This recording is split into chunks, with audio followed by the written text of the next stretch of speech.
तो operating system, ये शब्द हम सबने सुना है, पर असल में ये है क्या चीज? चलिए आज इसी को समझते हैं। सोचिए, हम रोज अपने कंप्यूटर का पावर बटन दबाते हैं, है ना? पर क्या कभी ये सोचा है कि उस एक बटन के दबते ही पर्दे के पीछे ऐसा क्या होता है, कौन सा जादू चलता है कि पूरी की पूरी डिजिटल दुनिया हमारी आंखों के सामने आ जाती है? ये कोई जादू नहीं है। ये सब एक अदृश्य मैनेजर का काम है। एक एक हिडन बॉस जो पर्दे के पीछे से सब कुछ कंट्रोल करता है। और आज हम उसी बॉस से मिलने वाले हैं। और ये बॉस कोई और नहीं बल्कि हमारा ऑपरेटिंग सिस्टम है, जिसे हम शॉर्ट में ओएस भी कहते हैं। देखिए, ये सिर्फ वो विंडोज या आइकन्स नहीं हैं जो हमें स्क्रीन पर दिखते हैं। नहीं, ये तो पूरे कंप्यूटर सिस्टम की जान है, उसकी आत्मा है। तो इस बॉस के दो मेन टारगेट हैं। पहला, हम लोगों के लिए मतलब यूजर्स के लिए कंप्यूटर को इस्तेमाल करना एकदम आसान बना देना। और दूसरा, ये पक्का करना कि कंप्यूटर का हर एक पुर्जा, हर हार्डवेयर अपनी पूरी ताकत से काम करे बिना किसी बर्बादी के। इसे ऐसे समझिए कि ओएस ना एक साथ दो जॉब करता है। पहला है रिसोर्स मैनेजर का, मतलब ये तय करता है कि सीपीयू का कीमती टाइम किसे मिलेगा, कितनी मेमोरी किस ऐप को जाएगी, सब कुछ।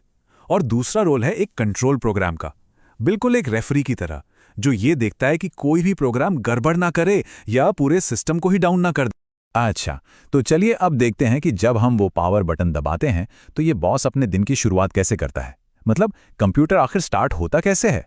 देखिए, सबसे पहले पावर ऑन होते ही बायोस नाम का एक छोटा सा प्रोग्राम जागता है। ये आपके कंप्यूटर के मदरबोर्ड पर ही रहता है और फटाफट सारे हार्डवेयर चेक करता है। सब ठीक है, बढ़िया। फिर बायोस स्टोरेज डिवाइस पर बूट लोडर को ढूंढता है। अब इस बूट लोडर का एक ही काम है, ऑपरेटिंग सिस्टम को उठाकर मेन मेमोरी में लोड करना। और बस जैसे ही ओएस लोड होता है, वो पूरे सिस्टम का कंट्रोल अपने हाथ में ले लेता है और हमारा बॉस अब काम पर लग चुका है। अब ये जो फ्लो चार्ट है ना, ये हमें असली कहानी दिखाता है, पर्दे के पीछे की। ये दिखाता है कि पावर बटन दबने से लेकर ऑपरेटिंग सिस्टम के दिल यानी कर्नल के लोड होने तक का पूरा सफर कैसा होता है। और इसी के बाद वो प्लेटफॉर्म तैयार होता है जिस पर हम अपना सारा काम करते हैं। तो कंप्यूटर ऑन हो गया, लेकिन असली चुनौती तो अब शुरू होती है। सोचिए, हम एक ही टाइम पर म्यूजिक भी सुन रहे हैं, इंटरनेट पर कुछ पढ़ भी रहे हैं और साथ में एक डॉक्यूमेंट भी टाइप कर रहे हैं। इतनी सारी चीजें एक साथ, आखिर ओएस इस पूरी खिचड़ी को मैनेज कैसे करता है? इसका राज छुपा है प्रोसेस नाम के कॉन्सेप्ट में। देखिए, जब कोई प्रोग्राम आपके डेस्कटॉप पर सिर्फ एक आइकॉन बनकर पड़ा है, तब वो कुछ नहीं कर रहा, वो पैसिव है।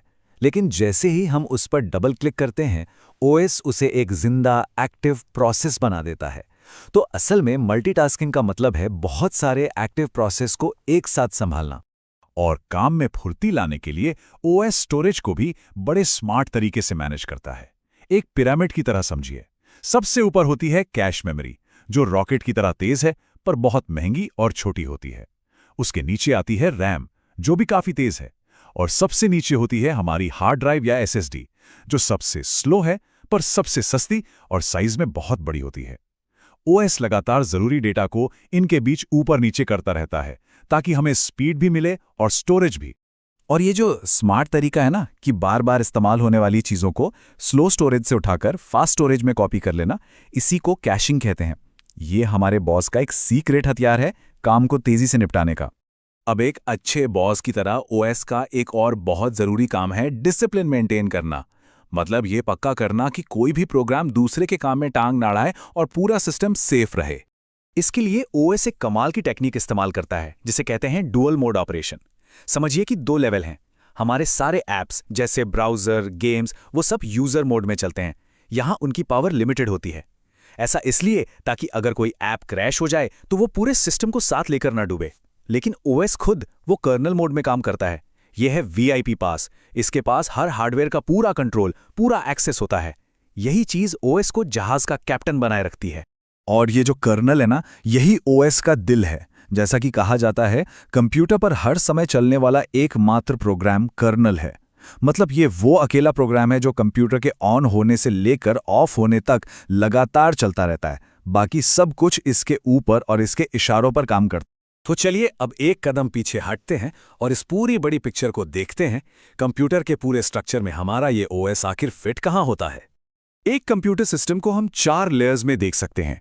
सबसे नीचे बुनियाद में है हार्डवेयर, CPU, मेमोरी, ये सब कुछ। उसके ठीक ऊपर की लेयर है ऑपरेटिंग सिस्टम।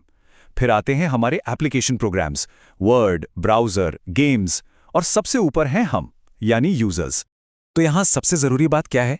ये कि OS हार्डवेयर और हमारे एप्लीकेशंस के बीच एक बहुत ज़रूरी पुल, एक ब्रिज का काम करता है।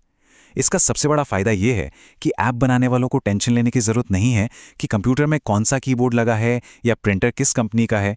वो बस OS को बताते हैं कि प्रिंट करना है और OS उस काम को हार्डवेयर से करवा लेता है।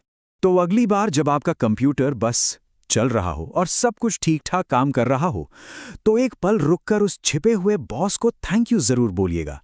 वो ऑपरेटिंग सिस्टम जो पर्दे के पीछे से चुपचाप सब कुछ संभाल रहा है।